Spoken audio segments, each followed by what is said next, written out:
જય શ્રી કૃષ્ણ મિત્રો। તો આજના વિડીયોમાં આપણે જાણીશું શ્રી કૃષ્ણ આજીવન બ્રહ્મચારીનો પ્રસંગ। તો ચાલો શરૂ કરીએ આજનો વિડીયો। કાર્તિક માસના કૃષ્ણ પક્ષની એકાદશીના એ સુમંગલ દિવસે ન કેવળ દ્વારિકાના રાજમહેલના જ નરનારી બલકે દ્વારિકા નગરીના શ્રેષ્ઠી શ્રીમંતો, સામંતો, સુભટો, બ્રાહ્મણો, સારસ્વતો, યાદવો અને આમંત્રિતોના ટોળે ટોળા પૂર્વાકાશમાં ઉષા દેવીનું આગમન થયું ન થયું ત્યાં તો રાજમહેલની ઉત્તરે આવેલ વિશાળ સભાગૃહના મેદાનમાં એકત્રિત થવા લાગ્યા।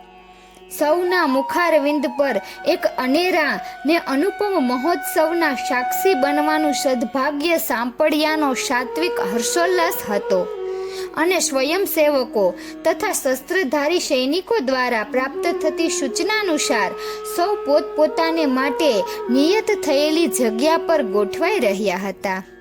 ભગવાન સૂર્યનારાયણના પ્રાતઃ રશ્મિ દ્વારિકાની ગગનચુંબી ઇમારતોના સુવર્ણ જડિત કળશોને પોતાની આભાથી અજવાળે તેની રાહ જોઈને દ્વારિકાના અજેય કિલ્લાની બુર્જો પર ગોઠવાઈ ગયેલી વાદ્ય મંડળીઓ જેવો સૂર્યોદય થયો કે તરત જ દંદુભી, ઘંટરાવ અને રણશિંગાના પ્રચંડ જયનાદથી વાતાવરણને ગજવી દીધું અને તેની સાથે જ શણગારેલા સુવર્ણ રથોમાં પોતપોતાને આવાસેથી યાદવ શિરોમણી વસુદેવજી, માતા દેવકી તથા મા રોહિણી, દાઉજી, સુભદ્રા અને રેવતી, પ્રદ્યુમ્ન અને માયાદેવી, અનિરુદ્ધ અને ઉષા, શ્રી કૃષ્ણની સાતે રાણીઓ અને એ સૌની પાછળ ભગવાન શ્રી કૃષ્ણ, રૂકમણી અને દેવર્ષિ નારદ રથારૂઢ થઈને ભૂમિ પૂજનના ભવ્ય શમિયાણામાં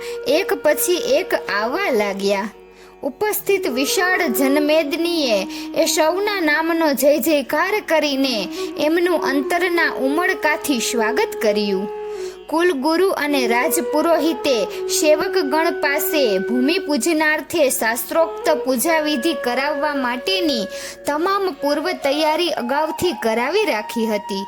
તેથી ભારે હર્ષનાદ વચ્ચે દ્વારિકાધીશ અને દાઉ બલરામ દ્વારા પૂર્ણ સન્માનપૂર્વક પૂજા સ્થાને તેડી લવાયેલા દેવર્ષિ નારદજીના વરદ હસ્તે નવગ્રહ શાંતિ યજ્ઞ માટેની યજ્ઞશાળાનું તથા મુખ્ય યજ્ઞ વેદીનું ભૂમિપૂજન અને ખાતમુહૂર્ત થયા। ઉપસ્થિત વિદ્વાન બ્રાહ્મણોએ સ્વસ્તિ વચન દ્વારા કલ્યાણમ અસ્તુ ના આશીર્વાદ આપી આ શુભ મહોત્સવ નિર્વિઘ્ને પરિપૂર્ણ થાય તે માટે દેવોને પ્રાર્થના કરી અને પોતાની શુભેચ્છાઓ તથા મંગલ કામનાઓ પણ મંત્રો દ્વારા અભિવ્યક્ત કરી। પૂજન વિધિ સમાપ્ત થયા બાદ પૂર્વાયોજિત કાર્યક્રમ અનુસાર ઉપસ્થિત જનમેદની સમક્ષ દ્વારિકાધીશ પોતે આ નવગ્રહ શાંતિ યજ્ઞના આયોજન પાછળ તો શુભ હેતુ તથા આ પ્રકારના શાંતિ યજ્ઞની ફલશ્રુતિ અંગે પ્રાસંગિક પ્રવચન આપવાના હતા અને ત્યારબાદ દ્વારિકાના મોંઘેરા મહેમાન દેવર્ષિ નારદજી આજના પ્રસંગને અનુરૂપ પ્રેરક ઉદ્બોધન પણ કરવાના હતા। આ માટે સભાગૃહના રંગમંચ પર દાઉજી આ બંને મહાનુભાવોને દોરી ગયા અને તેમની દિવ્ય વાણીનું શ્રવણપાન કરવા ઉત્કંઠિત થઈ ગયેલો વિશાળ શ્રોતા સમુદાય ખૂબ શાંતિથી યથાસ્થાને બિરાજમાન થઈ ગયો। હજી તો દાઉજી પોતાનું સ્વાગત પ્રવચન શરૂ કરે તે પહેલા એકાએક ભારે કોલાહલ થયો।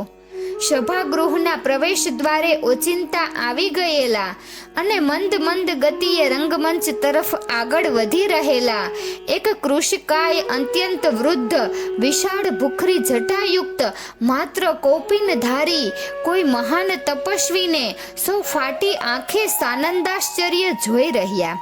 ત્રિલોકમાં વિહરતા અને સર્વત્ર અબાધિત ગતિ કરતા મુનિવર નારદજીએ દૂરથી જ ઓળખી લીધા કે આ આગંતુક અતિથિ મહોદય કોણ છે. તેમણે તરત જ શ્રી કૃષ્ણને અને બલરામને આગંતુકનો સાંકેતિક પરિચય આપી દીધો અને સહેજ પણ વિલંબ કર્યા વિના દેવર્ષિ નારદ ખુદ રંગમંચ પરથી નીચે ઉતરીને આ દિવ્ય વિભૂતિને સન્માનવા ઝડપથી સામે ગયા. ત્યારે સૌને શાંતિ જાળવવાનું જણાવીને શ્રી કૃષ્ણ અને બલરામ પણ દેવર્ષિને અનુસર્યા. દેવર્ષિ નારદે આ મહાન તપસ્વી ઋષિવરનો ચરણ સ્પર્શ કર્યો ન કર્યો ને ત્યાં તો સ્વયં પરમ બ્રહ્મ પરમાત્માને પોતાના સ્વાગતાર્થે સન્મુખ આવેલા જોઈને પોતાને આ રીતે બળભાગી કરનાર એ દેવાધિદેવ ત્રિલોકપતિના શ્રી ચરણોમાં આ વયોવૃદ્ધ મહાત્માએ સૌના ભારે આશ્ચર્ય વચ્ચે સાષ્ટાંગ દંડવત પ્રણામ કર્યા અને મારા પ્રભુ, મારા નાથ, અંતે મને કૃષ્ણાવતારે દર્શન આપવાનું વચન પરિપૂર્ણ કર્યું.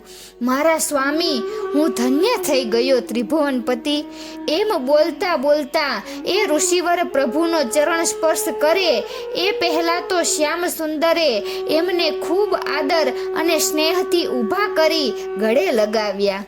પછી એમની આંખોમાં આંખો પરોવીને જાણે મીઠો ઠપકો ન આપતા હોય કે આમ જાહેરમાં મારો આ રીતે પરિચય આપીને આપ મારે ચરણે પડો એ આપને નથી શોભતું ઋષિવર. એ રીતે ધીમેથી બોલીને પછી આશ્ચર્યચકિત થઈ ગયેલી જનમેદની સાંભળે એમ મોટેથી દેવકી નંદન બોલ્યા, પધારો પધારો મહાત્માજી. આપના પાવન પગલા થવાથી દ્વારિકાની ભૂમિ અને અમે સૌ આજે તો ખરેખર ધન્ય બની ગયા છીએ. અમારું આ કેવું અહોભાગ્ય ગણાય કે આજના આ શુભ પ્રસંગે આપના દર્શનનો અમને અમૂલ્ય લાભ મળ્યો. અને એમ કહીને દ્વારકાધીશે મહાત્માનો હાથ પકડ્યો અને તેમને રંગમંચ ઉપર દોરી લાવ્યા. પછી તો કથરોટ અને જળપાત્ર આવી જતા ખુદ દ્વારકાધીશે એ દિવ્ય વિભૂતિનું પાદ પ્રશ્ચાલન સ્વહસ્તે કરીને પોતાના રેશમી ઉત્તરીય વડે એમના ચરણ લૂછ્યા અને ગદ થઈ ગયેલા એ ઋષિવર આનાકાની કરતા રહ્યા. ત્યાં તો શ્યામ સુંદરે એમનો ચરણ સ્પર્શ કરીને એમને ઉચ્ચાસને વિરાજિત કર્યા. પ્રભુની વિનંતીથી દેવર્ષિ નારદે આગંતુક અતિથિનો સંક્ષિપ્ત પરિચય જનમેદનીને આપતા માત્ર એટલું જ કહ્યું કે અષ્ટસિદ્ધિઓ જેમની ખડે પગે સેવા કરે છે અને જેમની અજોડ તપશ્ચર્યાથી સ્વર્ગના તમામ દેવતાઓ જેમને ચરણે ઝૂકે છે તેવા આ મહાન તપસ્વી કેવળ ભગવાન દ્વારકાધીશના સંદેહે દર્શન કરવાની ઈચ્છાથી ઠેઠ હિમાલયના કૈલાસ શિખર પગે ચાલતા દ્વારિકા સુધી આવી પહોંચ્યા છે. આપણે આ સિદ્ધિ યોગી અને પરમ પ્રભુ ભક્તને ખૂબ શ્રદ્ધાથી પ્રણામ કરીએ અને તાળીઓના પ્રચંડ નાદથી એમના આગમનને વધાવી લઈએ. અને નારદજીની સાથે સાથે વિરાટ જનમેદનીએ પણ તાળીઓનો જયઘોષ કરી આ અલૌકિક વિભૂતિની વંદના કરી. ત્યારબાદ દાઉજીએ સૌનું સ્વાગત કરીને 9 દિવસ સુધી ચાલનારા આ શાંતિ યજ્ઞના રોજના ભરચક કાર્યક્રમની વિગતો સંક્ષેપમાં જણાવીને સૌને આ 9 દિવસના મહોત્સવમાં સહભાગી થવા જાહેર આમંત્રણ આપ્યું. ભગવાન દ્વારકાધીશે આ નવગ્રહ શાંતિ યજ્ઞ યોજવા પાછળની શુભ ભાવના અને હેતુઓ પ્રદર્શિત કરીને ભૂતકાળમાં આર્યવર્તમાં યોજાયેલા આવા શાંતિ યજ્ઞોથી કેવા સુફળ પ્રાપ્ત થયા હતા તેની શાસ્ત્રોક્ત માહિતી પ્રદાન કરી. પછી દેવર્ષિ નારદજીએ સમયની મર્યાદાને ધ્યાનમાં રાખીને બહુ ટૂંકું છતાં ખૂબ જ મનનીય અને પ્રેરક ઉદ્બોધન કરીને સમસ્ત શ્રોતાગણની આગંતુક યોગી મહારાજને વિનંતી કરી કે તેઓ શ્રી કૃષ્ણ પ્રભુની આ પ્યારી જનતાને પોતાની દિવ્ય અમૃત વાણીનું રસપાન કરાવે.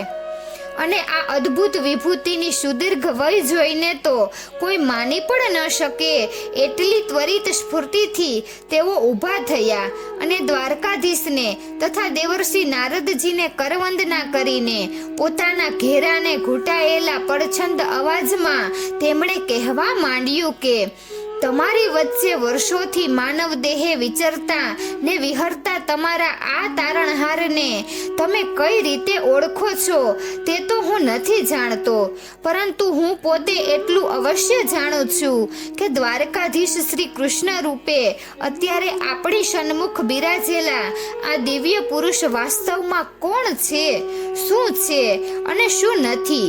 પોતાના ચર્મચક્ષુથી આર્યવર્તના જનસમુદાયે આ મહામાનવને જે રીતે નિહાળ્યા છે અને પોતાની માનવ સહજ બુદ્ધિ પ્રતિભાથી એમના આ અવતાર કાર્યના અનેકવિધ કર્મોને જે રીતે મૂલવ્યા છે તે તો સૂર્યનારાયણને માત્ર એક ધગધગતો અગ્નિગોળો માની લેવા જેવી ક્ષુલક કલ્પના છે.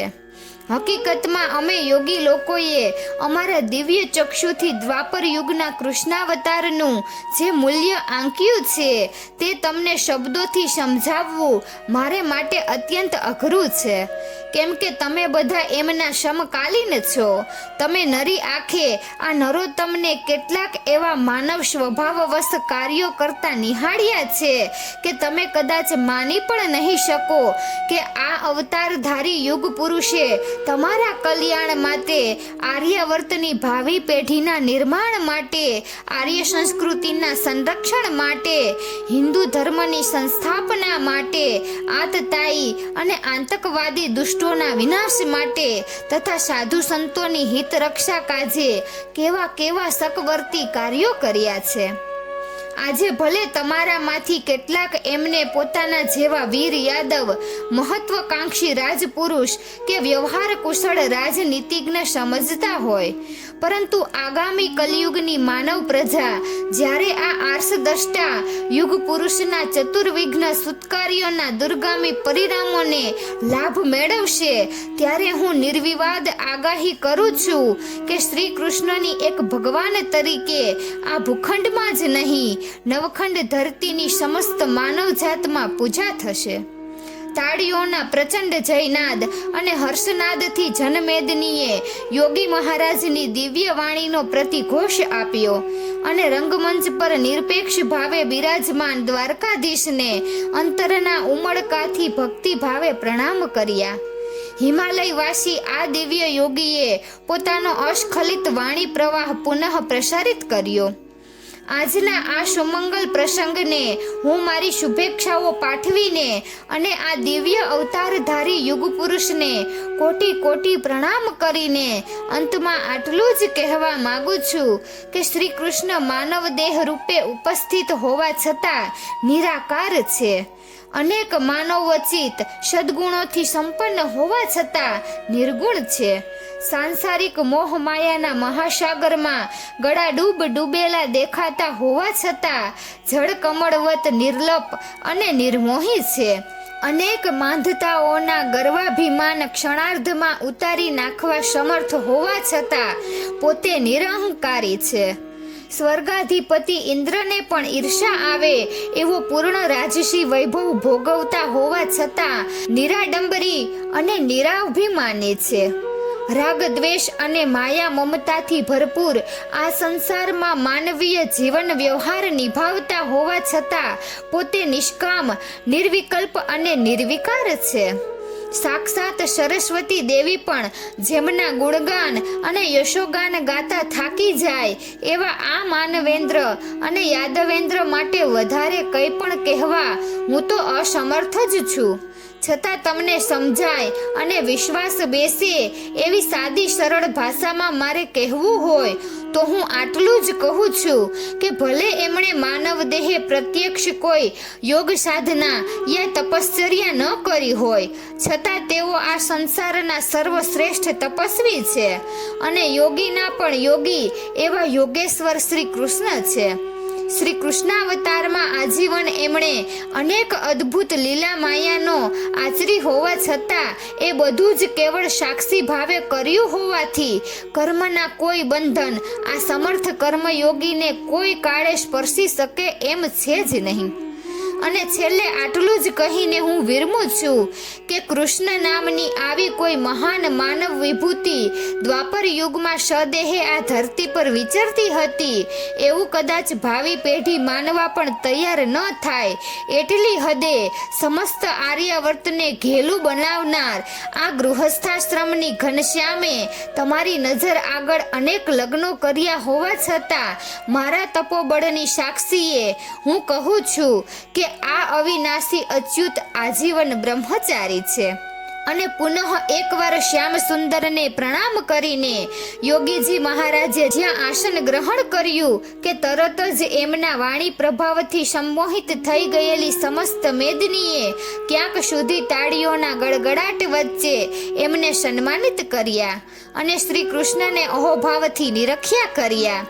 આમ નવગ્રહ શાંતિ યજ્ઞ નિમિત્તે યોજાયેલ ભૂમિ પૂજનનો આ ટૂંકો કાર્યક્રમ યોગીજી મહારાજના આકસ્મિક આગમનથી એવો તો દિવ્ય અને ચિરસ્મરણીય બની ગયો કે દ્વારિકાની વાટે ઘાટે અને ચોટે ચકલે જ નહીં, ઘેર ઘેર અને રાજમહેલના ખૂણે ખૂણે આજના આ સમારંભની જ વાતો અને ચર્ચાઓ ચાલ્યા કરી. ગઈકાલે જ શ્યામ સુંદરના પરિવારને તો જાણ કરી દેવામાં આવી હતી કે આજે સમસ્ત કુટુંબીજનોને બલરામ ભવન પર પૂજ્ય રોહિણીમા દ્વારા આયોજિત ભોજન સમારંભમાં ભાગ લેવાનું નિમંત્રણ છે. એટલે ભૂમિપૂજનનો સમારંભ સમાપ્ત થતા પૂજ્ય વસુદેવજી અને માતા દેવકીજીની સાથે જ શ્યામ સુંદરનો પરિવાર બલરામ ભવન પર પહોંચી ગયો.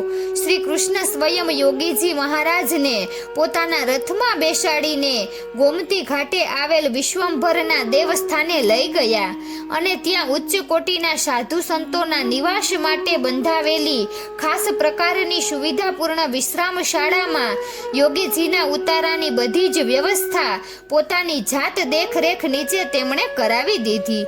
પછી દેવસ્થાનના મુખ્ય પૂજારી મહારાજને અને વિશ્રામ શાળાના વ્યવસ્થાપકને જરૂરી સૂચનાઓ આપીને એકાદ કલાકને અંતે શ્યામ સુંદર રાજમહેલમાં પરત આવ્યા ત્યારે માત્ર એમના જ આગમનની રાહ જોઈને એમના સૌ સ્વજનો બેસી રહ્યા હતા.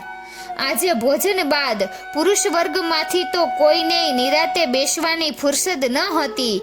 તેથી શ્રી કૃષ્ણ, નારદજી અને બલરામ શાંતિ યજ્ઞની બાકીની તૈયારી પૂર ઝડપે આગળ ધપાવવા કૃષ્ણ ભવન પર પહોંચી ગયા.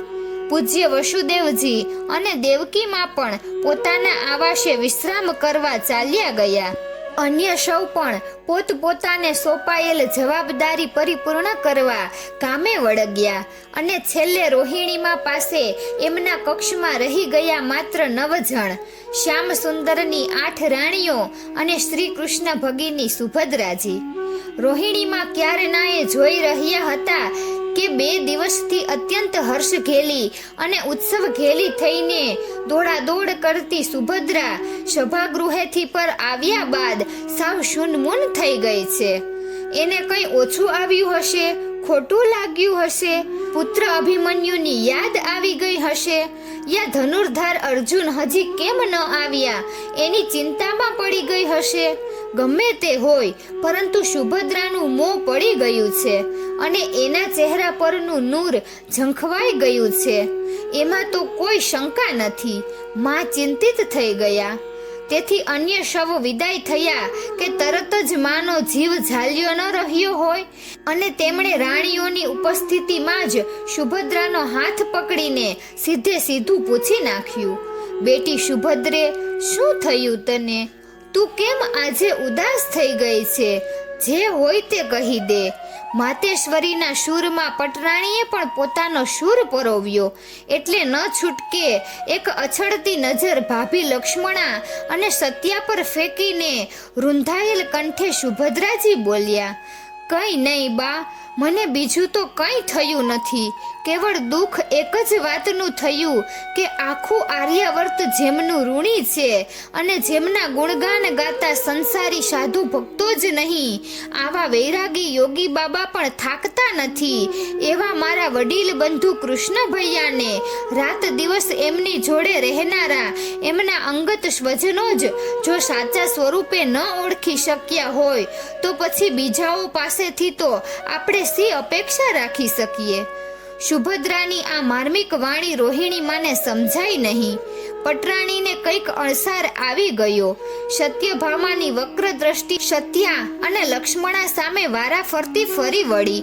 એ બંને રાણીઓ શરમાઈને નીચું જોઈ ગઈ એટલે કાલિંદીએ પૂછ્યું, બહેનજી, ફોડ પાડીને કહો તો કંઈક ખબર પડે.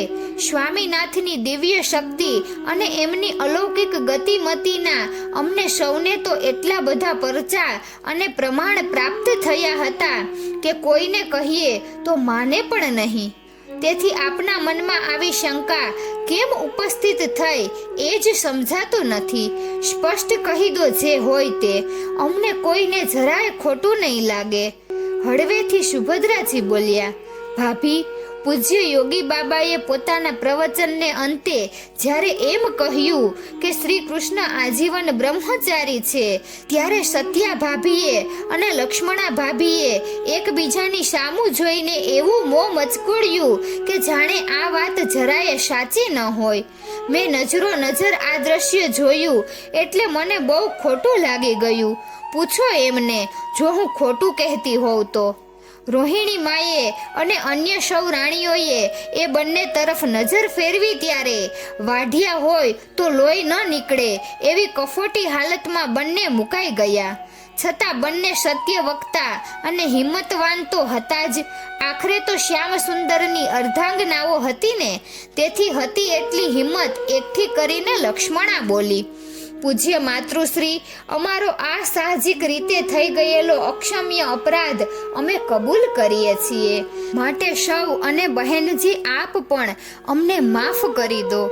પરંતુ આવું કથન વારંવાર જ્યારે અમે સાંભળીએ છીએ કે 8 પત્નીઓ અને એમનો પુત્ર પરિવાર નજર સમક્ષ હોવા છતાં તેઓ આજીવન બ્રહ્મચારી છે, ત્યારે ખબર નથી પડતી કે આ કથન સત્ય કેવી રીતે હોઈ શકે. બહેનજી, મેં તો એકવાર આપના ભાઈને પણ આ વાત પૂછેલી, પરંતુ એમણે શી ખબર કહીને વાત હસવામાં ઉડાડી દીધેલી. બીજા કોઈને તો આ અંગે કંઈ પૂછાય જ નહીં. તેથી ફરી આજે આની આ વાત સાંભળી ત્યારે શંકાથી નહીં, આશ્ચર્યથી અમે એકબીજાની સામે જોયેલું. અમારી ભૂલ થઈ ગઈ હોય તો અમે આપ સૌની ક્ષમા યાચીએ છીએ.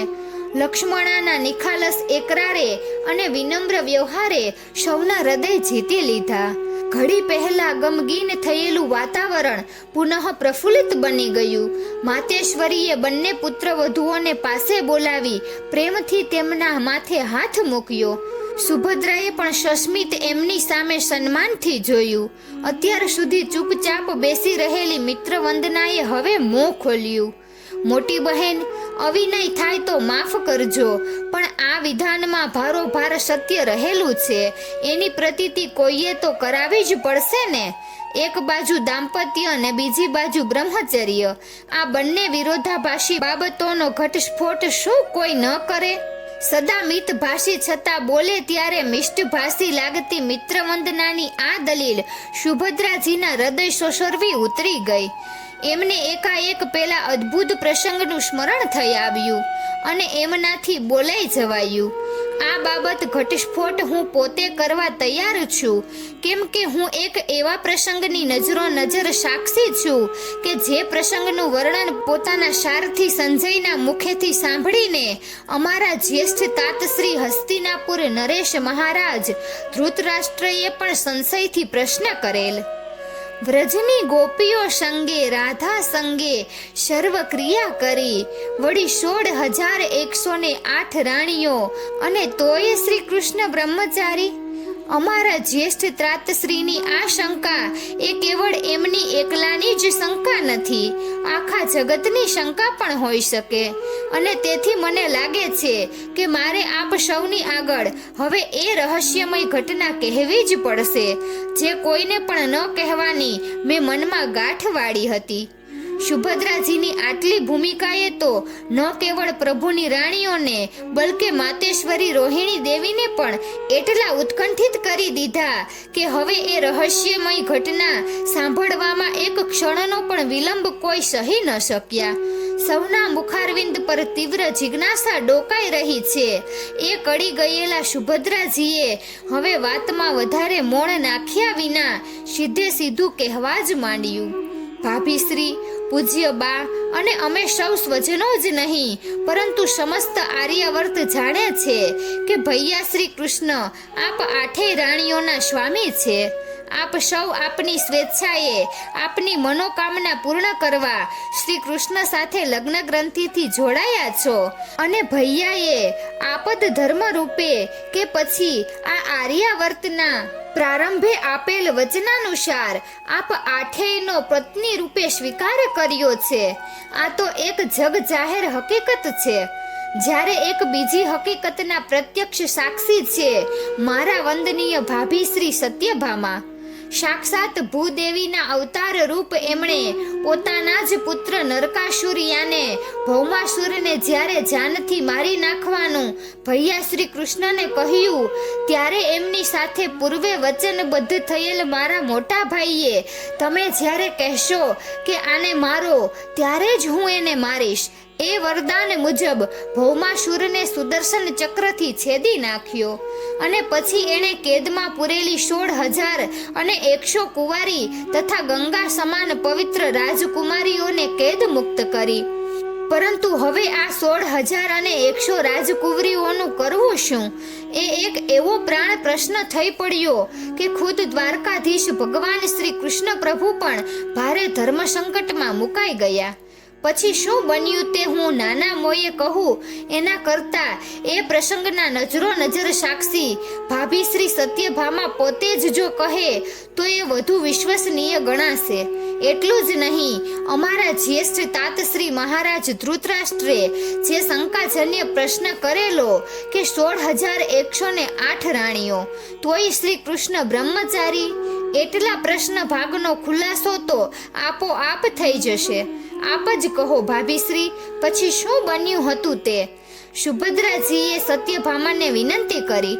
અન્ય સૌએ પણ આદર ઉત્કંઠા સહિત શ્રી સત્યભામા સ્વરૂપે અવતરેલા પૃથ્વી દેવી સામે મીટ માંડી. એટલે પોતાની વાલી નણદીનું માન રાખવા સત્યભામાએ એ સત્ય ઘટનાનો સાર ટૂંકમાં કહેવા માંડ્યો. બહેનજી સાચું કહે છે. મને નિમિત્ત બનાવીને પ્રભુએ ભૂમિને ભારરૂપ થઈ પડેલા મારા જ પુત્ર ભૌમાસુરને માર્યો તો ખરો, પરંતુ એણે લગ્ન ઈરાદાથી અપહરણ કરીને કેદમાં પૂરેલી પેલી 16,100 કુંવારીને ક્ષત્રિય રાજકુંવરીઓનું હવે શું કરવું એ પ્રશ્ને તો મોટી સમસ્યા ખડી કરી દીધી. એમને એમના પિતૃગૃહે સ્વમાન ભેર પહોંચાડવાની વ્યવસ્થા કરવા તત્પર થયેલા શ્યામસુંદરને એમનાથી કેટલીક વિચક્ષણ રાજકુંવરીઓએ રામાવતારની યાદ આપીને ગદગદ કંઠે એટલું જ કહ્યું કે પ્રભુ, આપથી ક્યાં અજાણ્યું છે કે રાવણ દ્વારા અપહરણ કરાયેલા અને લંકામાં નજરકેદ રખાયેલા શ્રી સીતા માતાને પણ અગ્નિ પરીક્ષા આપવી પડેલી અને તોય લોકાપવાદે એમની પવિત્રતા પર શંકા કરી ત્યારે ભગવાન શ્રી રામને આખરે ગંગા સમાન પવિત્ર દેવી સીતાનો ત્યાગ કરવો પડેલો.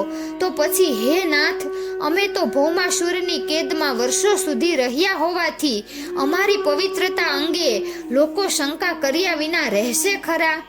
આખું આર્યાવર્ત જાણે છે કે જ્યાં સુધી અમારા જેવી કુંવરી 18,000 રાજકન્યાઓ ભેગી ન થાય ત્યાં સુધી એણે અમને માત્ર કેદમાં જ પૂરી રાખી હતી અને આ આંકડો પૂરો થયા પછી જ એ અમારી સૌની સાથે લગ્ન કરવાનો હતો.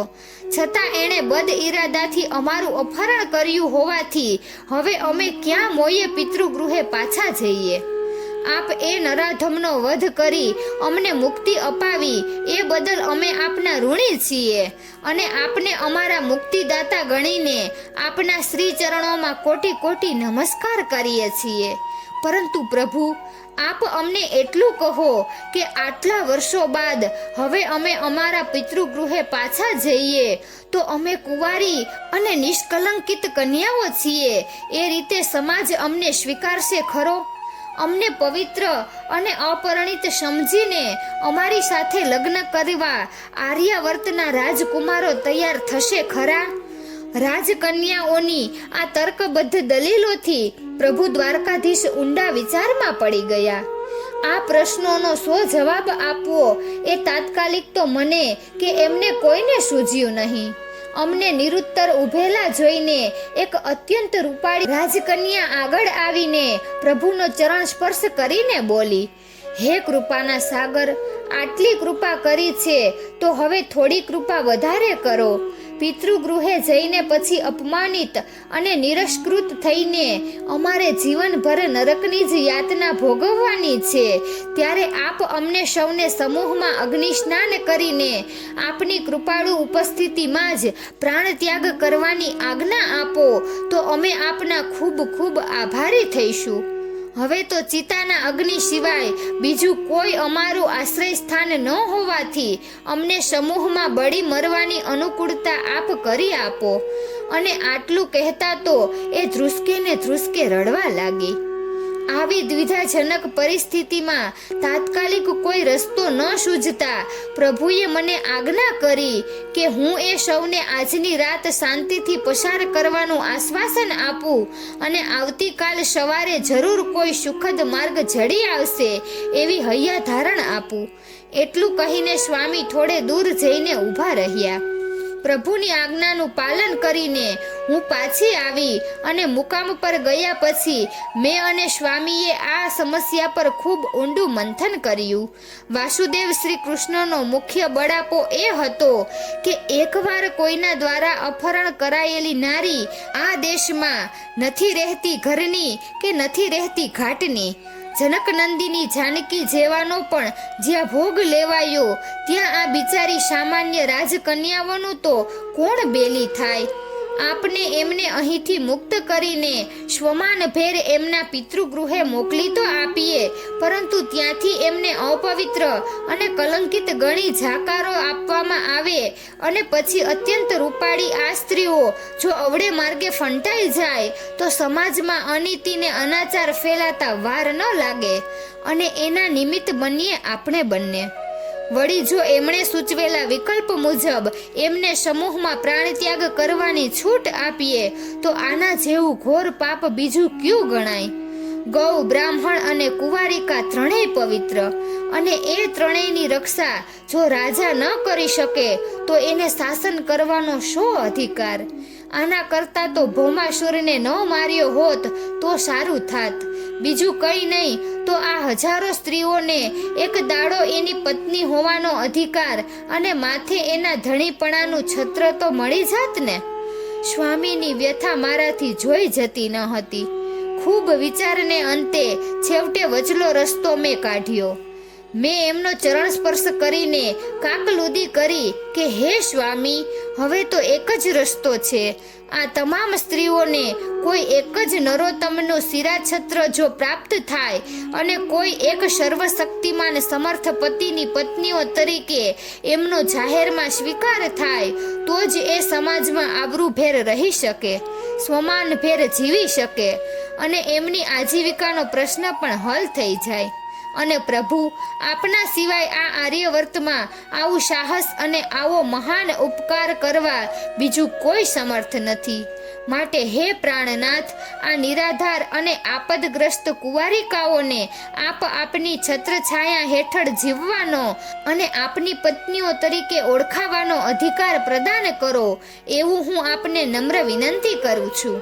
હે જગતના પાલનહાર, જે લગ્ન વિધિ મારો પુત્ર ભૌમાસુર બળજબરીથી કરવાનો હતો તે જ લગ્ન વિધિ હવે આપદ ધર્મ રૂપે આપને કેવળ મારે ખાતર કરવી પડશે. કેમ કે તો જ આપે મારા આ નરાધમ પુત્ર નરકાસુરે કરેલા અક્ષમ્ય અપરાધ બદલ એને જન્મ આપનાર જનેતા તરીકે મને માફ કરી છે એમ હું સમજીશ. સ્વામી, આ નિરાધાર 16,100 કુંવારિકાઓને જીવનદાન આપીને જો આપ એમને પત્ની પદ પ્રદાન કરશો તો આ અભૂતપૂર્વ ઘટના મારી પૃથ્વીના ઇતિહાસમાં એક સુવર્ણ ઘટના ગણાશે, જે બદલ હું આપની જન્મો જન્મ ઋણી રહીશ.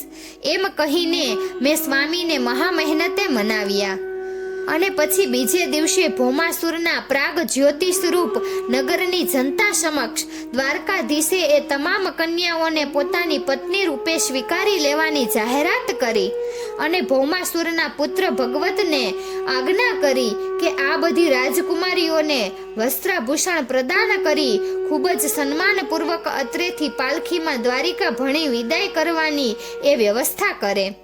આમ આ ઐતિહાસિક ઘટનાનો સુખદ અંત આવ્યો અને અમે બંને ત્યાંથી અન્ય અગત્યના કાર્યો પરિપૂર્ણ કરવા સુમેરુ પર્વત ભણી જવા રવાના થયા. સત્યભામાએ શ્રી કૃષ્ણના જીવનનું આ એક અનોખું લગ્ન રહસ્ય પ્રગટ કર્યું કે તરત જ શ્રી કૃષ્ણ ભગિની સુભદ્રાએ પોતાની અધૂરી વાતનો દોર સાંધી લેવા હવે એમનું સંકલન કરતા કહેવા માંડ્યું. હવે આપ સૌ સમજી ગયા હશો કે 16,100 પેલી કન્યાઓ વત્તા આપ 8 મળીને મહારાજ ધૃતરાષ્ટ્રની ગણતરી પ્રમાણે બધી શ્રી કૃષ્ણની રાણીઓ તો ગણાઈ ગઈ, પરંતુ તોય શ્રી કૃષ્ણ બ્રહ્મચારી કેવી રીતે? એની હવે મારે તમને પેલી અદ્ભુત પ્રસંગની વાત કહીને પ્રતીતિ કરાવવી છે. એ રહસ્યમય ઘટના હું તમને કહું તે પહેલા એક બીજી ચોખવટ પણ કરી દઉં કે અમારા જ્યેષ્ઠ તાતશ્રીએ જે પહેલી શંકા રજૂ કરી છે કે વ્રજની ગોપીઓ સંગે રાધા સંગે સર્વ ક્રિયા કરી, એ શંકાનું સમાધાન થોડે ઘણે અંશે તો તમને થઈ જ ગયું છે અને હજી પૂજ્ય માતેશ્વરી એ અંગે તમને ઘણું ઘણું કહેવાના છે, એટલે એ બાબતમાં કોઈ અનધિકાર ચેષ્ટા ન કરતા. મહાભારતનું યુદ્ધ પૂરું થયું તે 18મા દિવસની મધરાત્રિએ જે એક ગોઝારી ઘટના અમારે ત્યાં બનેલી તે હું તમારી સમક્ષ અભિવ્યક્ત કરવા માંગુ છું. આટલું સાંભળતા વેત સૌ એવા સ્તબ્ધ અને એકાગ્ર થઈ ગયા કે સમય થતા જલપાત્રો અને મુખવાસ લઈને આવેલી સેવિકાઓ પણ એ જોઈને દ્વારમાં જ ઊભી રહી ગઈ.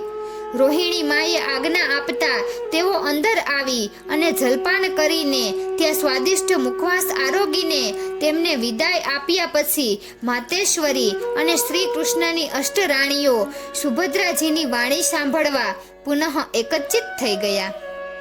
16,108 રાણી ભરથાર તોય આજીવન રહ્યા બ્રહ્મચારી કીર્તાર. કીધું સાક્ષી ભાવથી પતિ પદ અંગીકાર, નિર્મોહી નિર્લપ ને નિર્ગુણ નિરાકાર. મિત્રો, તો અહીં આ પ્રસંગ પૂર્ણ થાય છે. તો આવતા વિડીયોમાં આપણે ઉત્તરાપુત્ર પરીક્ષિતનો પુનર્જન્મ નો પ્રસંગ જોઈશું. તો તમને આ વિડીયો કેવો લાગ્યો જરૂરથી કમેન્ટ કરજો. જો સારો લાગ્યો હોય તો લાઈક અને શેર કરજો અને અમારી ચેનલને સબસ્ક્રાઇબ કરજો. વિડીયો અંત સુધી જોવા બદલ ખૂબ ખૂબ આભાર. જય શ્રી કૃષ્ણ. રાધે રાધે.